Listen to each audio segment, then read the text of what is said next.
المرسلين وعلى آله وصحبه وأزواجه وذرياته وأهل بيته أجمعين أما بعد فأعوذ بالله من الشيطان الرجيم بسم الله الرحمن الرحيم شهر رمضان الذي أنزل فيه القرآن صدق الله العظيم وبلغنا رسوله النبي الأمين المكين الكريم ونحن على ذلك لمن الشاهدين والشاكرين والذاكرين والحمد لله رب العالمين. آئیے سب سے پہلے ہم اور آپ مل کر برگاہ رسالت میں ججا لگا کر عقیدت و محبت کے ساتھ غربت خضرا میں آرام فرمانے والے آقا، لمبے لمبے ہاتھوں سے بھیک دینے والے داتا، چاند کے دو ٹکڑے کرنے والے آقا، ڈوبے ہوئے سورج کو انگلی کے اشارے سے لوٹانے والے آقا،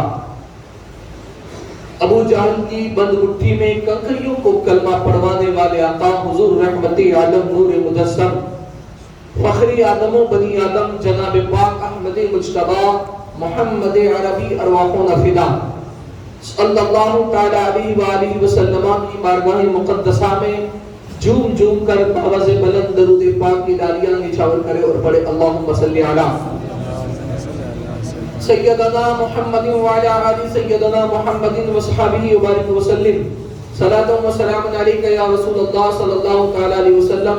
ایک مرتبہ اور جھوم جھوم کر نبی اور آل نبی پر درود پاک پڑھے اللہم صلی وسلم وزید و بارک علی نبی محمد وآل محمد سید الرجال المفضل یا بحر الکمال یا محمد. اے بے نیاز تو مجھے اس دنیا سے بھی بے نیاز کر دے.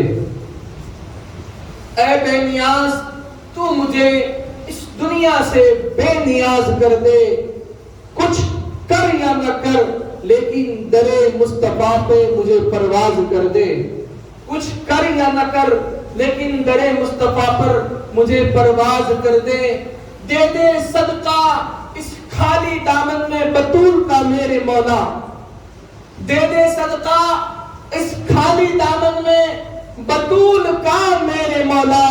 بطول کے صدقے میں ماہ رمضان کی رحمت سے مالا مال کر دے. بطول کے صدقے میں ماہ رمضان کی رحمت سے مجھے مالا مال کر دے. میرے دوستوں عزیزان ملت اسلامیہ، یہ ماہ رمضان المبارک کا دوسرا جمعہ. گزشتہ جمعہ میں بھی آپ نے کچھ نصیحتیں سنی تھی، آج بھی ہمیں کچھ مخصوص باتیں سننی ہیں. رب تبارک و تعالیٰ کی بارگاہ میں دعا ہے کہ مولا پنجتن پاک کے صدقے و توسل سے ہمیں تا عمر تا زندگی اور تا قیامت حق بولنے، حق سننے اور حق پر عمل کرنے کی توفیق نصیب فرمائے. ماہ رمضان المبارک کے بے شمار فضائل،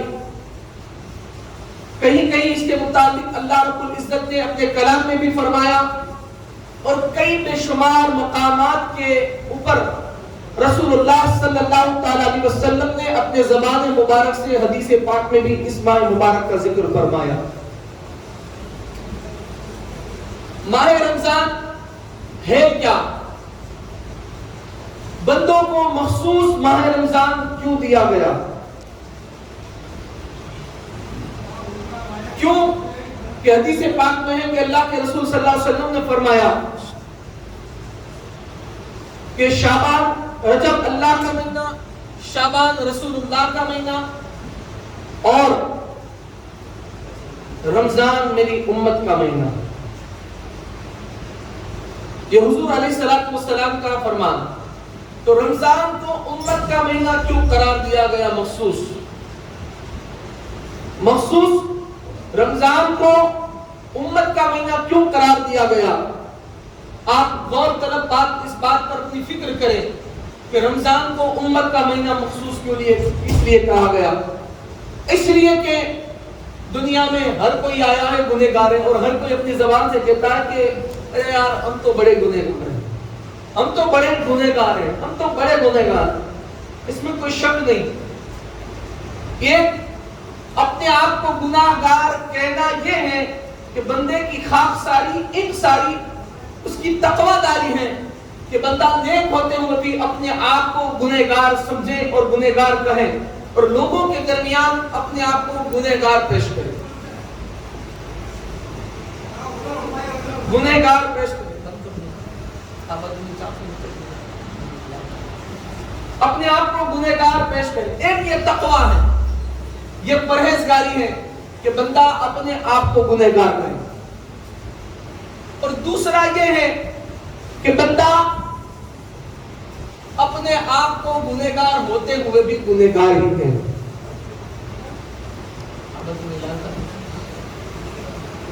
اپنے آپ کو گنہگار ہی کہے، کیونکہ وہ ظاہر ہے کہ وہ خود گنہگار ہے۔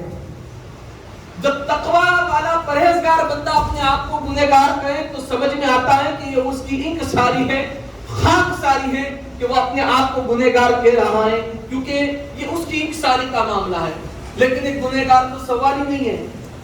کوئی شرابی اپنے آپ کو پرہیزگار تو کہہ نہیں سکتا، کوئی جواری اپنے آپ کو نیک اور متقی تو کہہ نہیں سکتا، جبکہ یہ دور، جبکہ یہ 21ویں صدی کا دور تو وہ دور ہے کہ اس دور کا ہر شرابی، ہر جواری، ہر سود خور، ہر زانی، ہر حرام خور اپنے آپ کو نیک، اچھا اور پرہیزگار سمجھ رہا۔ سمجھا؟ یہ دور تو وہی دور ہے۔ اور بندہ نیک ہے تو اپنے اعمالوں کو کچھ اس طرح ضائع کر رہا ہے کہ نیکی کرنے کے بعد لوگوں میں وہ اپنی نیکیوں کے گیت گا رہا ہے۔ وہ کہاوت ہے آپ نے سنی ہوگی کہ نیکی کر اور دریا میں ڈال۔ آج اس دور سے ہم گزر رہے ہیں کہ نیکی کر واٹس ایپ کے اسٹیٹس پر ڈال، نیکی کر فیس بک پر ڈال، نیکی کر انسٹاگرام پر ڈال۔ کیوں؟ کہ لوگوں کو پتا چلے تو نے نیکی کی۔ اچھا میں یہ سوال کروں کہ بندے تو بتا، تو اس معبود کا بندہ ہے کہ جو تیرے ظاہر سے زیادہ تیرے باطن کو پسند کر پاتا ہے۔ اے بندے تو اس پروردگار کا بندہ ہے جو تیرے دکھاوے سے زیادہ تیرے چھپاوے کو پسند فرماتا ہے۔ اے بندے تو اس معبود حقیقی کا بندہ ہے کہ جو ایسی عبادتوں پر زیادہ توجہ دیتا ہے کہ جن عبادت کو رب جانے اور بندہ جانے۔ تو میں کہوں گا اور میرا سوال یہ ہوگا کہ بتاؤ ہمارے پاس ایسی کتنی اور کون سی نیکیاں ہیں کہ جس کا گواہ خدا کے سوا کوئی نہیں، جس کا گواہ خدا کے سوا کوئی نہیں، یا ہم جانتے ہیں یا خدا جانتا ہے۔ کتنی نیکیاں ایسی ہیں۔ تو اس پرفتن دور کے اندر اور سوشل میڈیا کے دور کے اندر شاید ہی کوئی انگلی اٹھے کہ میرا یہ عمل ہے کہ میں جانتا ہوں اور میرا رب جانتا ہے۔ شاید میں آپ سمجھتے ہو نا، شاید کوئی انگلی اٹھے اتفاقاً وہ بھی، ورنہ کوئی بندے کو آج ایسی نیکی کی فکر نہیں ہے کہ جو رب جانے اور بندہ جانے۔ بندہ تہجد پڑھتا ہے، چلو میں جلدی جاتا ہوں، مجھے تہجد پڑھنی ہے، تھوڑی دیر سو لیتا ہوں۔ ارے تجھے پڑھنی ہے رب کو راضی کرنے کے لیے، پھر مجھے کیوں کہہ رہا ہے؟ چلو مجھے کچھ نوافل پڑھنی ہے، میں جلدی چلا جاتا ہوں۔ تجھے پڑھنی ہے رب کے لیے، اپنے لیے پڑھنی ہے، رب کو راضی کرنے کے لیے، کیونکہ وہ معبود تیرے سجدوں کا طلبگار نہیں ہے، وہ تیری اور میری عبادت کا محتاج نہیں ہے، وہ وحدہ لا شریک ہے۔ تو اپنے لیے کرنے جا رہا ہے، لوگوں کو کیوں کہہ رہا ہے؟ چلو مجھے یہ کرنا ہے میں جاتا ہوں، چلو مجھے وہ کرنا ہے میں جاتا ہوں۔ تو ایسی عبادت ہماری کہاں رہی کہ جو بندہ اور ہم جانے اور خدا جانے؟ ہم نے تو درمیان والوں کو بتا دیا نہیں۔ ارے عبادت ایسی کرو کہ بندے کو اگر تہجد بھی پڑھنی ہے اٹھ کر چلا جائے تو اس کے گھر والوں کو پتا نہ چلے کہ یہ تہجد کی نماز ادا کر رہا ہے۔ وہ تقویٰ ہے۔ تقویٰ اس دور میں اسے کہتے ہیں۔ اگر آپ کسی روزے دار کو روزہ کھلواؤ تو آپ نے روزے کا سامان اسے دیا ہے، یا کسی غریب کو کیٹ دی ہے، یا کسی کی مدد کی ہے، تم نے اپنے سیدھے ہاتھ سے دیا، تمہارے الٹے ہاتھ کو پتا نہ چلے کہ تم نے کون سی نیکی کی ہے۔ وہ نیکی بارگاہ الہی میں جلدی مقبول ہوا کر۔ لیکن ہائے افسوس نہیں، آج تو مسجد میں اگر کوئی تھال بھی اچھا سے جاتا ہے تو فوٹا پاڑ کے رکھتا ہے ثبوت کے طور پر کہ لوگوں کو دکھاؤں گا میں نے ایسا کیا تھا۔ اور سن لو، یہ جو دکھاوا ہے نا، سننا غور سے، میں مائک کے قریب آ کر بولتا ہوں، جسے آپ کہتے ہو نا شوق، اسٹیٹس پر دکھانا، فیس بک پر دکھانا، سوشل میڈیا پر دکھانا، یا کسی کو ظاہر کرنا، اسے اسلام کی زبان میں ریاکاری کہا جاتا ہے۔ کیا کہا جاتا ہے؟ ریاکاری۔ کہ تم دکھاوا کرو. اور ریاکاری کو اللہ رب العزت پسند نہیں کرتا ہے. اب تم ہے نا ایک دن نہیں روزانہ مسجدوں میں اکھی اکھی مرغی کے تھال سجا دو, پھر بھی رب کو حاجت نہیں ہے اور تیرا وہ عمل مقبول نہیں ہے, اس لیے کہ تو نے ریاکاری کی ہے, دکھانے کے لیے کیا.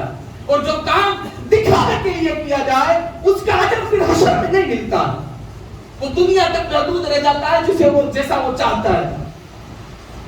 تو تقویٰ یہ ہے, پرہیزگاری یہ ہے کہ بندہ ایسا عمل کرے کہ دوسرے کو پتہ نہ چلے, اور بندے کے پاس درمیان میں ایسی نیکیاں ہونی چاہیے کہ جو نیکیوں کا گواہ صرف خدا کے سوا کوئی نہ ہو.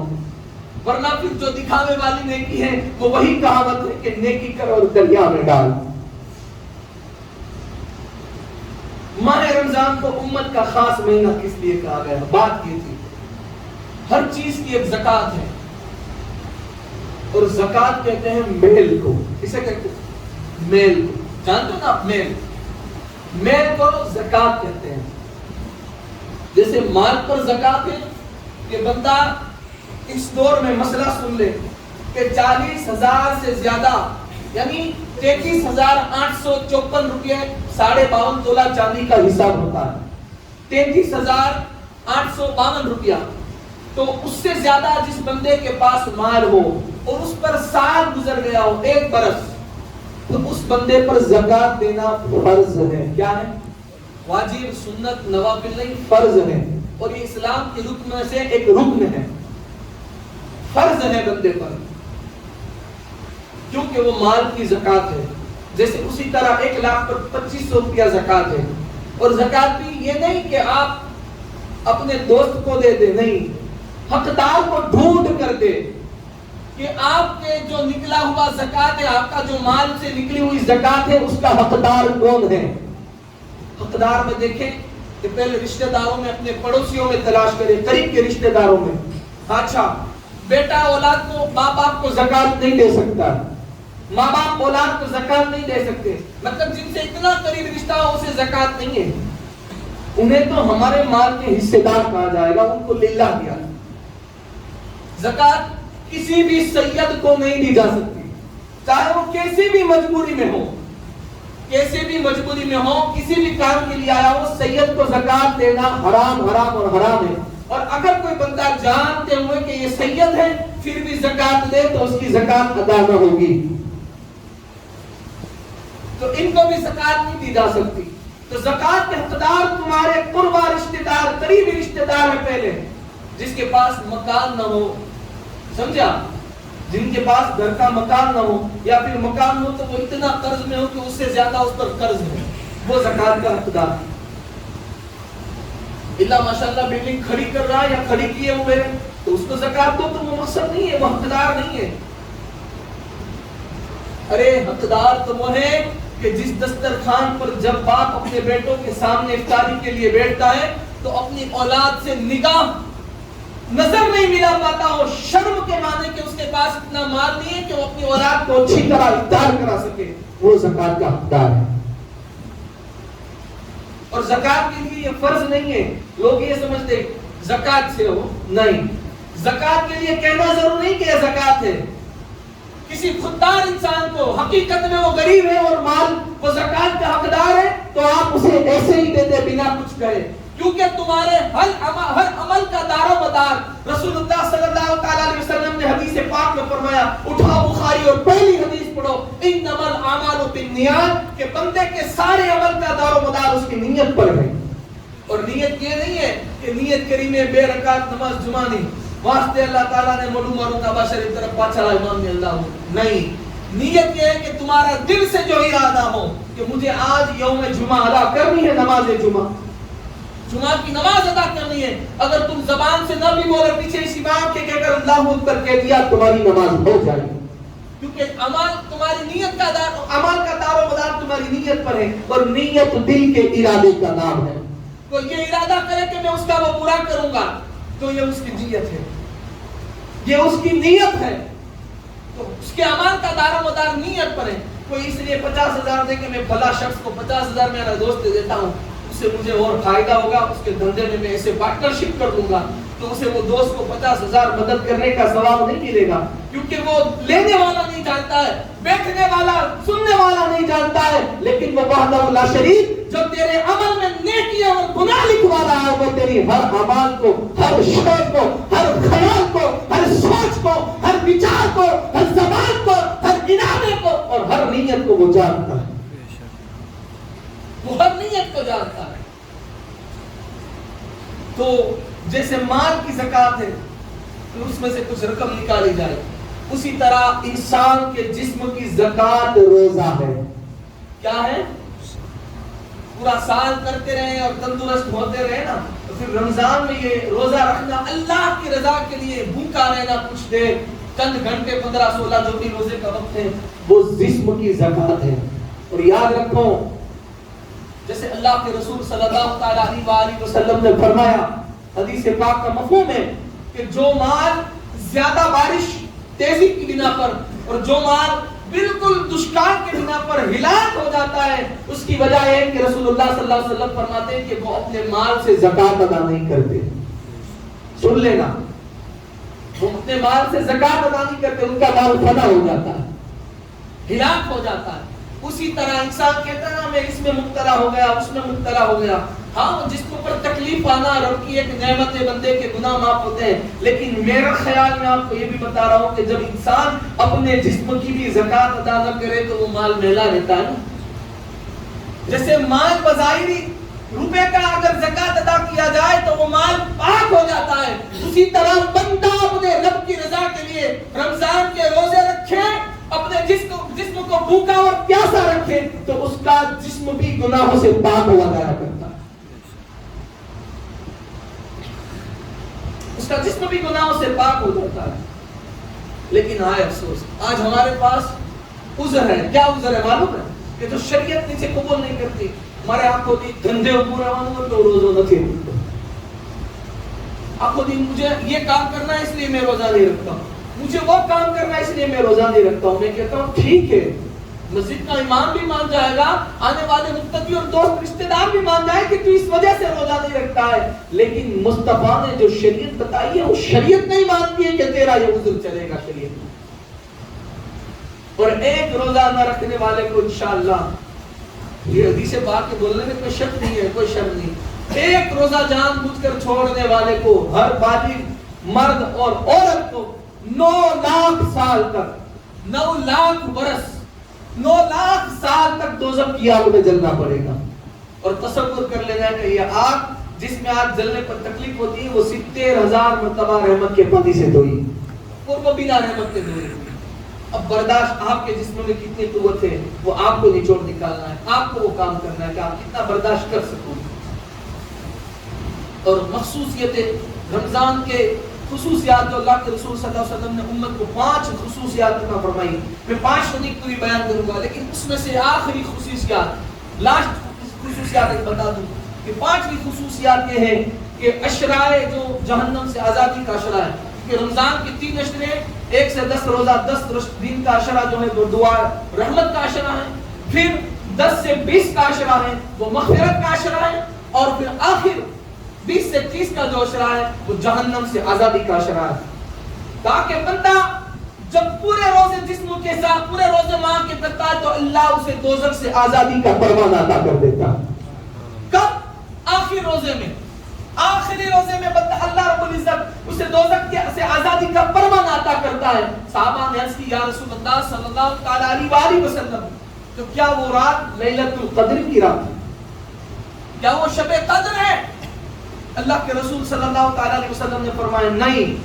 پھر کہا اسا شب قدر کا اس کا جو فائدہ ہے وہ تو الگ، وہ ایکسٹرا، وہ بندے کو الگ سے ہے، لیکن یہ تو حضور فرماتے ہیں لیکن یہ تو کہ جب بندہ پورا دن اپنے مالک کی محنت کرتا ہے، اپنے مالک کی نوکری کرتا ہے، اور جب نوکری کا وقت اس کا ختم ہوتا ہے تو جو اسے معاہدہ دیا جاتا ہے، اسے جو محنتانہ دیا جاتا ہے کہ لے یہ تیری رقم، رب قدیر اسی طرح رمضان کے روزے رکھنے والے کو آخری روزے کی شب میں جہنم سے آزادی کا پروانہ عطا فرماتا ہے۔